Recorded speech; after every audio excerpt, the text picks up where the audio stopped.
নিদ্রাকে, এই ঘুমকে আমি তোমাদের জন্য শান্তির বাহন বানিয়ে দিয়েছি। আলাম ইয়ারাউ আন্না জাআলনাল লাইলা লিয়াসকুনু ফীহি ওয়ান নাহারা মুবসিরান ইন্না ফী যালিকা লাআয়াতিন লিকাওমি ইউমিনুন। তারা কি আল্লাহ পাকের এই কুদরতের কথা চিন্তা করে না, যে আমি রাতের আধার দিয়ে ধরনীর বুক ছেড়ে দেই, দিনের উজ্জ্বলতা, কোলাহল, গাড়ির আওয়াজ, ভ্যাঁ ভঁ আওয়াজ হচ্ছে, কলকারখানা আওয়াজ হচ্ছে, সূর্যের বিরাট তাপ, ঘুম আসে না। সারাদিন কাজ করার পর শরীরের আরাম দেওয়ার জন্য রাতের একটি কালো চাদর পৃথিবীর উপরে আমি বিছায় দেই।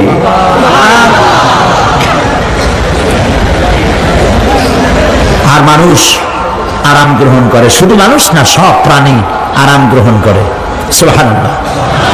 এবং এরপরে দিনের আলো দিয়ে উদ্ভাসিত করি, যেন বিশ্রামের পর নতুন করে আবার কাজের সমস্ত উদ্দীপনা নিয়ে নতুন করে কাজে ঝাঁপিয়ে পড়তে পারে। কয়েক ঘন্টা অথবা সারাদিন হাড় ভাঙা খাটুনি খেটেছে, রিক্সা চালাইছে, গাড়ি চালাইছে, আড়াই মনের বস্তা মাথায় করে টেনেছে, চিন্তা ভাবনা করেছে। এরপরে যখন এই লোকটি কয়েক ঘন্টা মাত্র নিদ্রা গেল, আরাম পেল, মস্তিষ্ক হালকা হয়ে গেল, হার্টবিট কমে গেল, হাতের পায়ের কর্মোদ্দীপনা বেড়ে গেল, নতুন করে আবার কাজ করার জন্য সুযোগ এসে গেল। দুনিয়ার মানুষকে কর্মক্ষম রাখার জন্য আল্লাহ পাক ঘুমকে বানিয়েছেন নিয়ামত। সুবহানাল্লাহ। বলে ওয়া মিন আয়াতিহি মানামুকুম বিল-লাইলি ওয়ান-নাহারি ওয়াবতিগাউ মিন ফাদলিহি। আল্লাহ পাক বলেন তোমাদের রাত আর দিনের বেলায় নিদ্রা যাওয়া, এবং এটাই হচ্ছে তার অনুগ্রহ।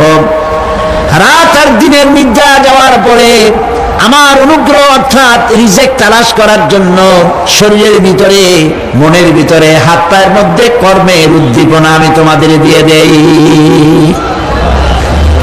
মহাবিজ্ঞানী আল্লাহ রাব্বুল আলামিনের এই বিশাল কুদরত এবং দয়া, যে মানুষকে তিনি ক্লান্তি দূর করার জন্য তিনি ঘুম দিয়েছেন।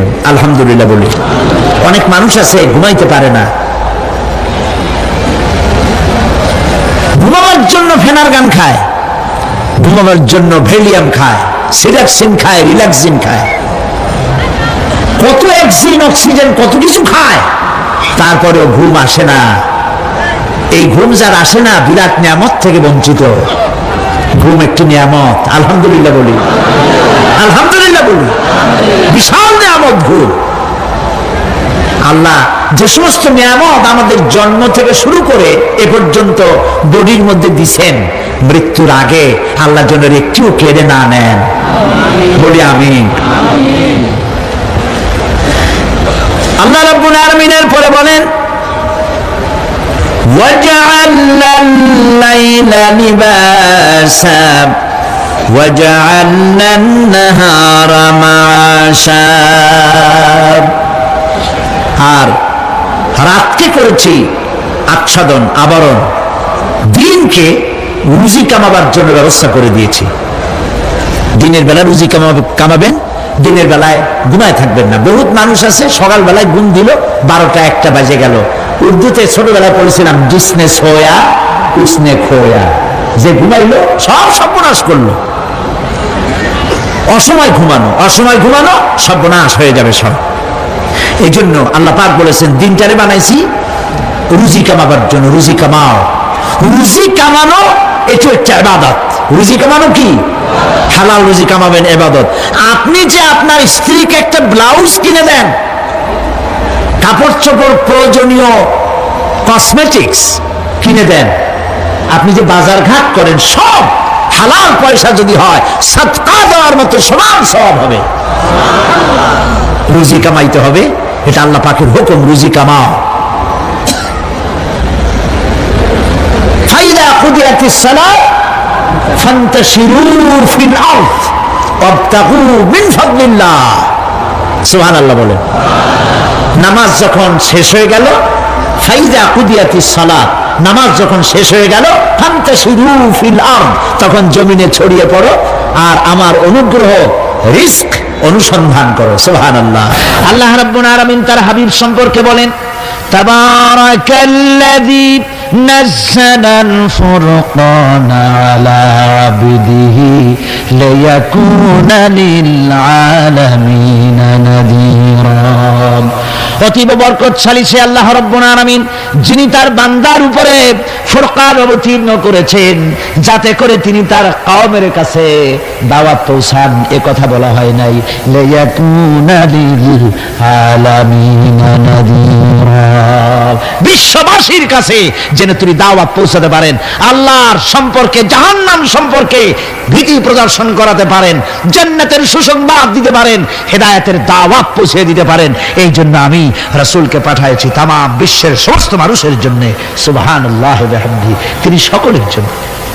তার সম্মান আর মর্যাদা আল্লাহ রাব্বুল আলামিন এমন ভাবে পেশ করলেন, তার মর্যাদা এত বেশি, নবীর মর্যাদা এত বেশি, মুহাম্মদ সাল্লাল্লাহু আলাইহি ওয়াসাল্লাম যদি উম্মতের কোনো ব্যাপারে যদি বলেন হ্যাঁ, অমনি উম্মতের জন্য তা হালাল হয়ে যায়। সুবহানাল্লাহ পড়ে।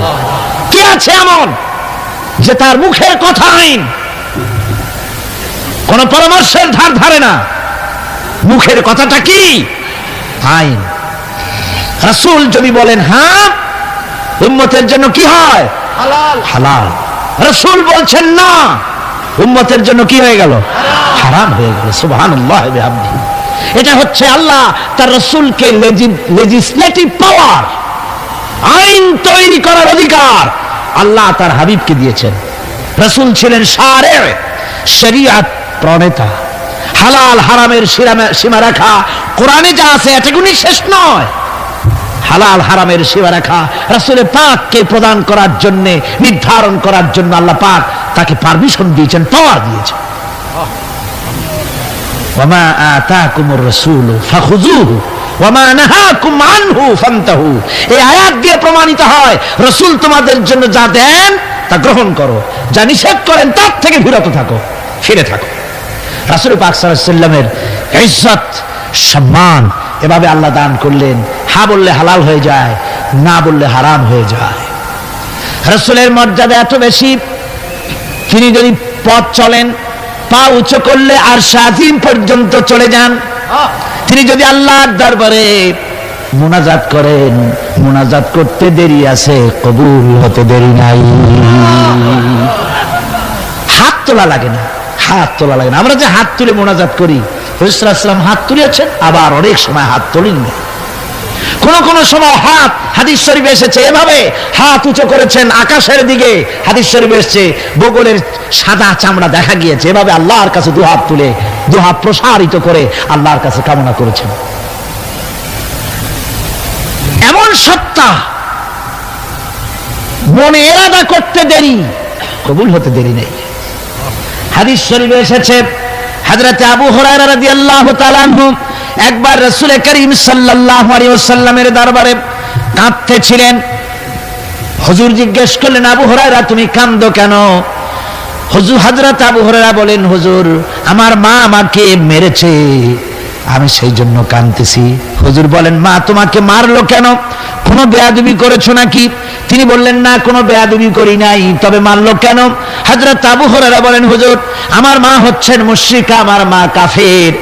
আমি অনেক রাত হয়েছিল বাড়ি ফিরতে, আমার মা জিজ্ঞেস করলো এত রাত কোথায় ছিলি?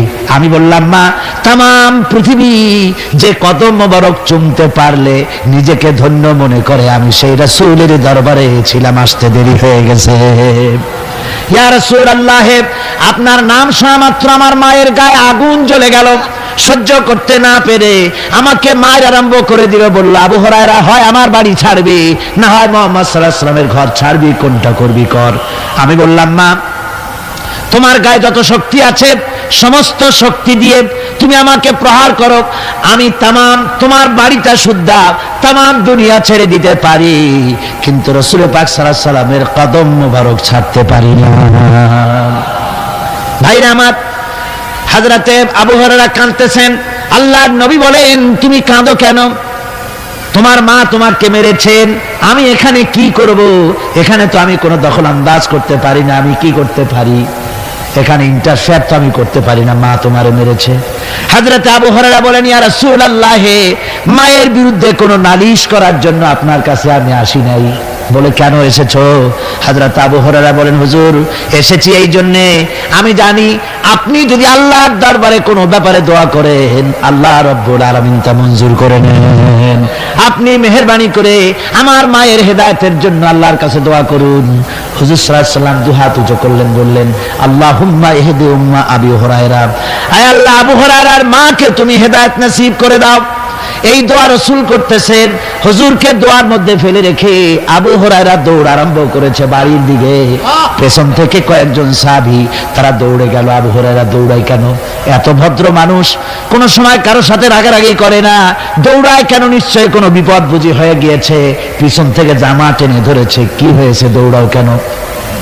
হযরত আবু হুরায়রা বলেন, আমার জামা ছেড়ে দাও, আমাকে দৌড়াতে দাও। আমি দৌড়াইয়া বাড়ি পৌঁছে গিয়ে দেখতে চাই আমি আগে দৌড়ায় বাড়িতে গেলাম না নবীজির দোয়া আমার আগে আমার বাড়ি পৌঁছে গেল। কোনটা হলো আমি সেটা দেখতে চাই। হযরত আবু হুরায়রা দৌড়াতে দৌড়াতে ঘরের কাছে গিয়ে নক করেছে। ভিতর থেকে আওয়াজ এলো, কে? কিছুক্ষণ পর মা আমার বেরোলেন, মাথার চুল দিয়ে পানি পড়তেছে, বুড়া মানুষ। মা আমার কাছে এসে বলল, বাবা, তোমাকে মারার পর আমি বড় অনুতপ্ত হয়েছি, মনে মনে অনুশোচনা করেছি, আরে আমার ছেলে তো কোনো খারাপ জায়গায় যায় নাই, কোনো খারাপ মানুষের কাছে যায় নাই, মারলাম কেন? বড় অনুতপ্ত হয়ে গেছি আমি। এই অনুশোচনা করে আমি এইমাত্র গোসল করেছি, আমাকে নিয়ে চলো তুমি বিশ্ব নবী রাসূলুল্লাহর দরবারে। আমার ভাইরা, রাসূল পাক সাল্লাল্লাহু আলাইহি ওয়াসাল্লাম, আল্লাহর নবী এমন এক মহান সত্তা ছিলেন যে তিনি দোয়া আল্লাহর দরবারে হাত উঁচু করতে দেরি আছে, কিন্তু দোয়া কবুল হতে দেরি নাই। হিজরত করে মদিনায় এসেছেন, নামাজ পড়তে দিল চায়, কাবা শরীফের দিকে ফিরে যদি নামাজ পড়তে পারতাম দিলটা বড় ভালো লাগতো, কিন্তু হাত উঁচু করে মোনাজাত করতেছেন না, আল্লাহর কাছে বলতেওছেন না যে আল্লাহ তুমি আমার কিবলাটা বাইতুল মুকাদ্দাস থেকে ফিরাইয়া মক্কা শরীফে বাইতুল্লাহর দিকে ফিরাই দাও। মুখেও বলতেছেন না, মনেও না, শুধু আকাশের দিকে বারবার তাকাচ্ছেন, মোনাজাত করেন নাই। মনে মনে আশা পোষণ করতেছেন যদি এমন একটা ওহী নাযিল হয়ে যেত। আল্লাহ রাব্বুল আলামিন সঙ্গে সঙ্গে রাসূল জোহরের নামাজ পড়তেছিলেন, 2 রাকাত পড়া হয়ে গেছে, এমন সময় ওহী নাযিল হয়ে গেল, قد نرى تقلب وجهك في السماء। ও নবী, আমি দেখতে পেয়েছি বারবার আপনি আকাশের দিকে তাকাচ্ছেন। সুবহানাল্লাহ, আমি দেখতে পেয়েছি। فلنولينك قبلة فول وجهك شطر المسجد الحرام। আর দেরি নাই, আপনার মনের আশা পুরা হয়ে গেছে, এক্ষুনি আপনার কিবলা পরিবর্তন করুন। হুজুর 2 রাকাত পড়েছিলেন বাইতুল মাকদাসের দিকে ফিরে, বাকি 2 রাকাত তিনি মক্কা শরীফের কাবা শরীফের দিকে ফিরলেন। আজও পর্যন্ত সেই মসজিদ আছে, সাক্ষ্য দিচ্ছে নবীর কথা কিভাবে মঞ্জুর হয়। মসজিদে কিবলাতাইন মদিনা মুনাওয়ারায় সে মসজিদ আজও আছে। ভাইরা আমার, রাসূল পাক সাল্লাল্লাহু আলাইহি ওয়াসাল্লাম এত বড় মর্যাদা সম্পন্ন ব্যক্তিত্ব, মহান ব্যক্তিত্বের উম্মতের মধ্যে আল্লাহ আমাদের শামিল করেছেন। শুকরিয়া স্বরূপ আমরা পড়ি আলহামদুলিল্লাহ। জোরে সোরে পড়েন আলহামদুলিল্লাহ। আমার ভাইয়েরা, মর্যাদা এত বেশি আল্লাহ রাসূলকে আল্লাহ রাব্বুল আলামিন দান করেছেন। এই পৃথিবীতে কোন মানুষের সঙ্গে যদি আপনি বেয়াদবি করেন, তিনি আপনার বাপ হোক, তিনি আপনার মা হন, অথবা আপনার ওস্তাদ হন, অথবা আপনার পীর হন, যে কেউ হোক না কেন, কারো সঙ্গে যদি কোনো বেয়াদবি হয়ে যায় তো শুধু একটা বেয়াদবি ছাড়া আর কিছুই না। কিন্তু নবীজির সঙ্গে যদি কেউ বেয়াদবি করে, সেটা শুধু বেয়াদবি থাকে না, কুফরি হয়ে যায়। কি হয়ে যায়? কুফরি হয়ে যায়। রাসূলুল্লাহকে কেউ তাওহীন করলে, অসম্মান করলে, সমালোচনা করলে কাফের হয়ে যায়। যেমন কি হয়ে যায়? কত বড় মর্যাদা! রাসূল পাক সাল্লাল্লাহু আলাইহি ওয়াসাল্লাম তার সামনে সাহাবায়ে কেরাম বসা। হুজুর কথা বলছেন, সাহাবায়ে কেরাম তারাও কথা বলছেন। কথা বলতে বলতে এক পর্যায়ে সাহাবীদের গলার আওয়াজ বড় হয়ে গেছে। হুজুরের গলার আওয়াজ শোনা যায় না, সাহাবীদের গলার আওয়াজটা বড় হয়ে গেল। আল্লাহ রাব্বুল আলামিন এতটুকু বরদাস্ত করলেন, আমার নবীর গলার আওয়াজের চাইতে তোমাদের আওয়াজ বড় হলো কেন? সঙ্গে সঙ্গে ওহী নাজিল হয়ে গেল। আল্লাহ রাব্বুল আলামিন বলেন, ইয়া আইয়ুহাল্লাযীনা আমানু লা তারফাউ আসওয়াতাকুম ফাওকা সাউতিন নবী। ও বিশ্বাসীরা, খবরদার, তোমরা যারা ঈমান এনেছো শোনো, তোমাদের গলার আওয়াজ যেন আমার নবীর গলার আওয়াজের চাইতে বড় না হয়ে যায়। যদি তা হয়, আনতাহবাতা আমালুকুম, জীবনের সমস্ত ভালো কাজগুলি আমি আল্লাহ বরবাদ করে দেব। আজ পর্যন্ত এই আয়াতে কারিমা রাসূল পাক সাল্লাল্লাহু আলাইহি ওয়াসাল্লামের রওজায়ে আতহারের সামনে সবুজ সাইনবোর্ডের উপরে সোনার অক্ষর দিয়ে এই আয়াতে কারিমা লেখা রয়েছে, সুবহানাল্লাহ ওয়া বিহামদিহি। সর্বকালের, সর্বযুগের সর্বশ্রেষ্ঠ মহামানব, সর্বশ্রেষ্ঠ বিশ্বনবী, আল্লাহর পরে যার মর্যাদা, তিনি হচ্ছেন মুহাম্মদ রাসূলুল্লাহ সাল্লাল্লাহু আলাইহি ওয়াসাল্লাম। তার অনুসরণ করা ইবাদত, তার অনুসরণ করা কি? আর তার নাফরমানি করা কুফরি। আল্লাহ রাব্বুল আলামিন বলেন, নবী আপনি বলুন, কুল ইন কুনতুম তুহিব্বুনাল্লাহ ফাত্তাবিউনি ইউহিব্বুকুমুল্লাহ ওয়া ইয়াগফির লাকুম যুনুবাকুম ওয়াল্লাহু গফুরুর রাহিম। নবী বলুন, তোমরা যদি আল্লাহকে ভালোবাসো, মুমিনদেরকে শোনানো হচ্ছে, শোনো, তোমরা যদি আল্লাহকে ভালোবাসো, ফাত্তাবিউনি, ও নবী আপনি বলে দেন যে তাহলে আমার অনুসরণ করো। কার অনুসরণ? নবীর। কার অনুসরণ? নবীর অনুসরণ। আল্লাহকে যদি ভালোবাসো, এ দাবি যদি সত্য হয়, আমার অনুসরণ করো। আর আমার অনুসরণ যদি করো, আল্লাহ পাক বলেন, নবী শুনায় দেন, আপনার অনুসরণ যারা করবে আল্লাহ তাদেরকে ভালোবাসবেন। আর শুধুই ভালোবাসবেন না, তামাম জিন্দেগির সকল গুনাহ খাতা রব্বুল আলামিন মাফ করে দিবেন। জীবনের সব গুনাহ মাফ হয়ে যাবে যদি হুজুরের অনুসরণ করা যায়। বিশ্বকবি, কবি সম্রাট আল্লামা ইকবাল রাহমাতুল্লাহ আলাইহি বলেছেন, কি মোহাম্মদ সে वफा तूने तो हम तेरे हैं, ये जहां चीज ही क्या लोहो कलम तेरे हैं। মুহাম্মদ সাল্লাল্লাহু আলাইহি ওয়াসাল্লামের সঙ্গে মুহাব্বত জুড়ে দাও, আকাশ আর জমিন তো দূরের কথা, লোহ কলম পর্যন্ত আমি আল্লাহ তোমার জন্য করে দেব। তুমি মুহাম্মদের হয়ে যাও সাল্লাল্লাহু আলাইহি ওয়াসাল্লাম, তার অনুসরণ করো, তার অনুকরণ করো জীবনের সব ক্ষেত্রে। ভাইরা মা, তিনি হচ্ছেন আদর্শ। ভালো করে শুনুন, এই পৃথিবীতে কোন পীর সাহেব, কোন খাজা বাবা, কোন মাওলানা সাহেব, তার অন্ধ অনুকরণ করা যাবে না। যাবে চোখ বুঝে, চোখ বুঝে, বিনা প্রশ্নে, বিনা তর্কে যার অনুসরণ করতে হবে তিনি হচ্ছেন মুহাম্মদ রাসূলুল্লাহ সাল্লাল্লাহু আলাইহি ওয়াসাল্লাম। বিনা প্রশ্নে। কোন পীর সাহেব বললেন সকালবেলায় 10,000 বার আল্লাহু আল্লাহু করো, আল্লাহ আল্লাহ আসতে হু জোরে, অথবা লা ইলাহা ইল্লাল্লাহ 500 বার জিকির করো, লা ইলাহা আসতে ইল্লাল্লাহ জোরে। আর ইল্লাল্লাহ কোন কোন মুরিদরা তো এত জোরে করে তাতে কলব থাকলেও পারে গেলেও পারে। আপনি ওই পীর সাহেবের কথা মতো এই জিকির করবেন, আপনাকে দেখতে হবে রাসূল পাক সাল্লাল্লাহু আলাইহি ওয়াসাল্লাম এইরকম জিকির করেছেন কিনা। ঠিক কিনা বল? সাহাবায়ে কেরাম রিদওয়ানুল্লাহি তাআলা আলাইহিম আজমাইন তারা এরকম জিকির করেছেন কিনা। যদি রাসূল এরকম জিকির করে থাকেন, সাহাবায়ে কেরাম এরকম জিকির করে থাকেন, অবশ্যই সেই জিকির আমরা করব। ঠিক কিনা? অন্ধভাবে কাউকে গ্রহণ করব না। কেউ পাগড়ি বাঁধলো, পেছনটা 6 হাত লম্বা রাখলো, আমার পীর সাহেব, সেই জন্য আমি বুঝি আমিও 6 হাতের জায়গায় বরকতের জন্য 12 হাত একেবারে লম্বা করে টানতে টানতে আসবে রাস্তার উপর, এরকম করব না।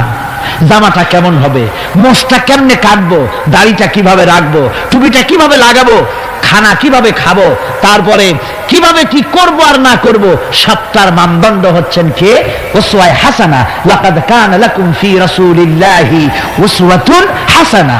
গ্রহণযোগ্য একমাত্র মহত্তম আদর্শ হচ্ছে তোমাদের রাসূল। তাকে দিয়ে গ্রহণ করতে হবে। পায়ের নখটা কেমনে কাটবে, মাথার চুলটা কেমনে কাটবে, আদর্শ হচ্ছেন মুহাম্মদ রাসূলুল্লাহ সাল্লাল্লাহু আলাইহি ওয়াসাল্লাম। ওই রাসূলের অনুসরণ অনুকরণ করে কোন পীর সাহেব, কোন মাওলানা সাহেব যদি বলে, তাহলে তাকে অনুসরণ করা যাবে। তবে মিলায় দেখতে হবে যে কথা ঠিক আছে কিনা, উনি যা বলছেন, উনি যা করছেন, ওইটা ঠিক আছে কিনা। তা না হলে ধোকায় পড়ে যেতে হবে। কি যে করতে হবে? ধোকায় পড়ে যেতে হবে। আজকাল তো নানান রকম বাইর হয়েছে, বুঝলেন না? নামের আগে সৃষ্টি লাগায় দেয়।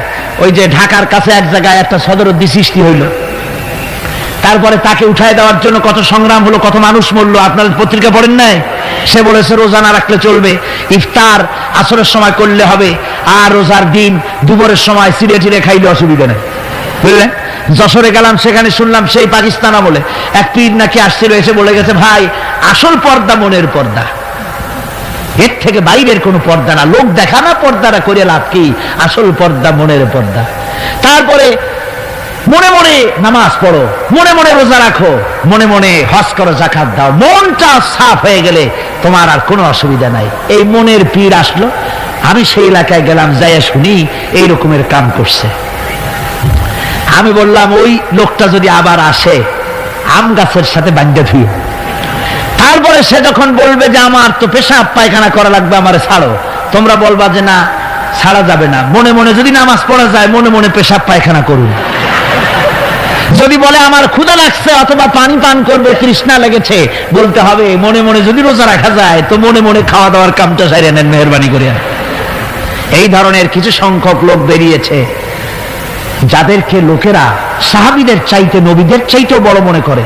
আশ্চর্য কথা, বিভিন্ন জায়গায় এ ধরনের পীর হয়, তাদের আবার নওরোজ অনুষ্ঠান হয়, তাদের জন্ম দিবসে তাদেরকে গোসল করানো হয়, সেই গোসলের পানি আবার মুরিদেরা খায়। জোরে কর নাউজুবিল্লাহ, জোরে কর নাউজুবিল্লাহ।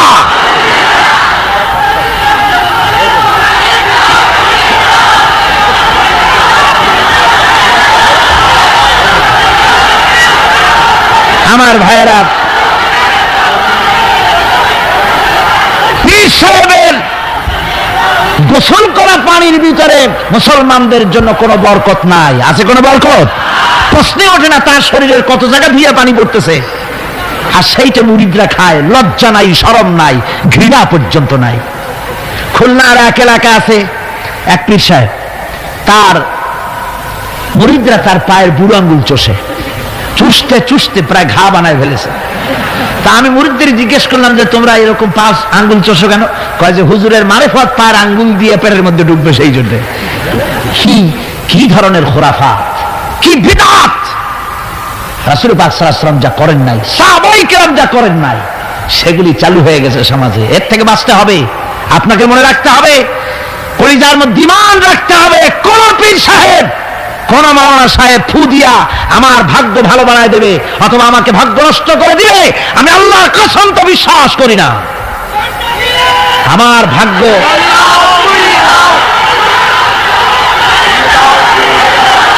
আমার ভাগ্য, আমার তাকদীর, ভালো বা খারাপ, এ সবটা হতে পারে আল্লাহর পক্ষ থেকে। কার পক্ষ থেকে? জোরে বলেন, কার পক্ষ থেকে?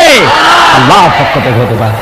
সুতরাং আজকে আমাদের দেশে বহুত নকল পেরিয়ে গেছে।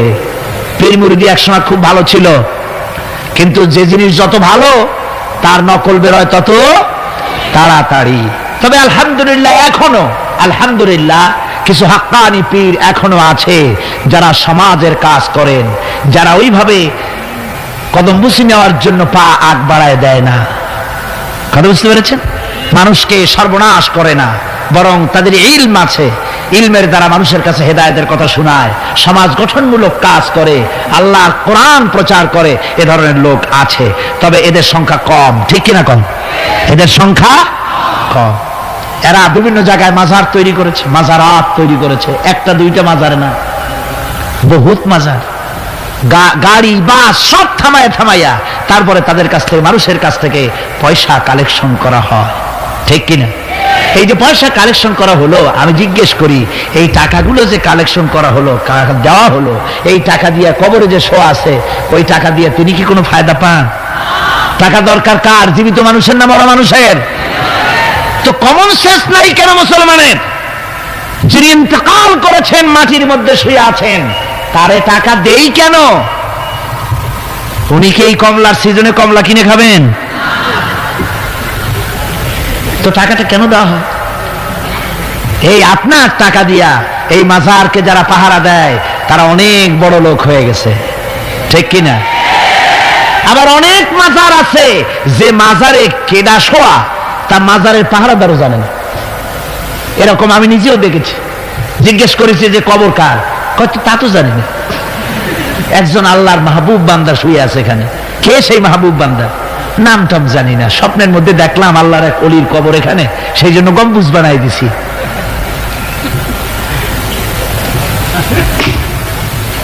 একটা রিসালার মধ্যে দেখেছি, একটা রিসালার মধ্যে লেখা হয়েছে যে একজন পীর সাহেবের এক মুরিদ ছিল।